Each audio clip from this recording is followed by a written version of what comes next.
Hello guys, welcome back to the channel. I know that for a lot of Arsenal fans, it's not really been interesting, and that's because, of course, we remember the loss that the club suffered, in the hands of Man City. That's talking about the EFL Cup final, which of course was played last week Sunday. It was a very disappointing game for Arsenal because, leading up to that game, many football fans all over the world already gave it to Arsenal because, of course, we know how very well they've really been performing all through the season, and of course we know how very unstable or shaky Man City has been, but of course it's football, and we all saw what happened. Arsenal lost that game very sadly 2-0. Of course it went in favor of Manchester City, and I didn't really want to talk about that match because I felt like it was self-inflicted.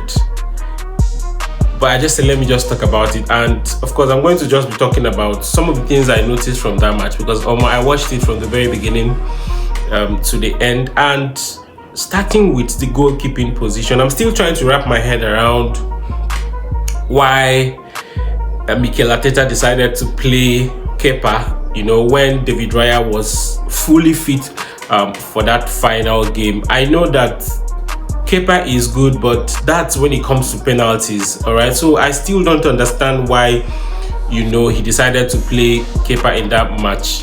Of course, while the match was going on, the camera actually showed David Raya where he was sitting. I was just wondering what must have been going on, through his mind. And I completely understand, that sometimes coaches try to, show leadership, and that's by, giving people a chance. And I know that in trying to defend his decision for playing Kepa in that match, he said that he wanted to give him a chance, looking at how very instrumental he has been, for the club, particularly when it comes to the Carabao Cup and all of that. But I feel like while you're trying to show leadership, you can bring him in if the match is going to end in penalties, because like I said earlier, Kepa is very good when it comes to penalties.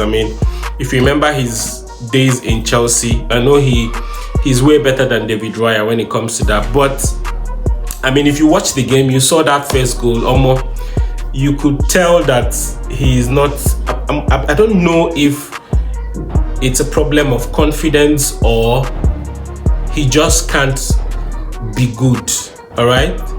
So it's just like a typical situation would be Onana's situation, when he was at Manchester United. You recall how not so good he was, and of course that was part of reasons why he had to be given out on loan. And then Manchester United went ahead to buy Lemons, who hasn't really been 100% impressive, but he's way better than Andre Onana. So just imagine that Manchester United gets to final, and then maybe Onana finally gets back to the club, at the end of his loan, and then you have a final, and then that it's a must win for the club. And then Michael Carrick decides to play Andre Onana because he feels like he wants to give him a chance, when Lemons is fully fit. How would that sound? It doesn't really make sense. Forget the fact that, okay, as a coach, you're trying to show leadership. What is at stake is a trophy. For me, win that trophy, and then you can talk about, giving whichever player a chance much later. But what is at stake is that trophy. And it's really sad. It's quite sad because I know how much Arsenal as a club, really wanted a trophy. It's okay to argue that the Carabao Cup is not really a strong trophy, when compared to the Champions League, when compared to the Premier League. But it's better to go the season or to end the season with a Carabao Cup than to end the season without any trophy at all. I know that Arsenal fans have also been arguing that fine, we didn't win the Carabao Cup, we're still going to win the Premier League. My dear, it's not 100% guaranteed.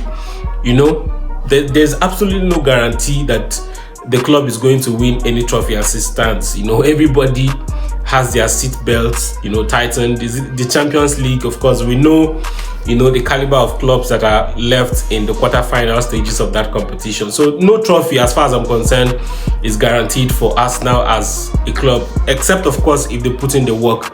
I know that they are still going to play, the FA Cup, and I remember I was having a conversation with a friend who said that Arteta's decision to feature Kepa in the final is normal, and that I should just watch out that he's still going to feature him in the FA Cup. And I'm like, my dear, if he features him in the FA Cup but they don't get to the final, they will have themselves to blame. Football, if that mistake wasn't made, Man City wouldn't have won, the final. And then something else I noticed was that the players were not really as committed as we've always known them to be in that final. So I was wondering, is it that they were trying to look down on Man City as a club? You're seeing a club that just got kicked out of the Champions League, and that of course they would be angry, especially also given the fact that there have been speculations that Pep Guardiola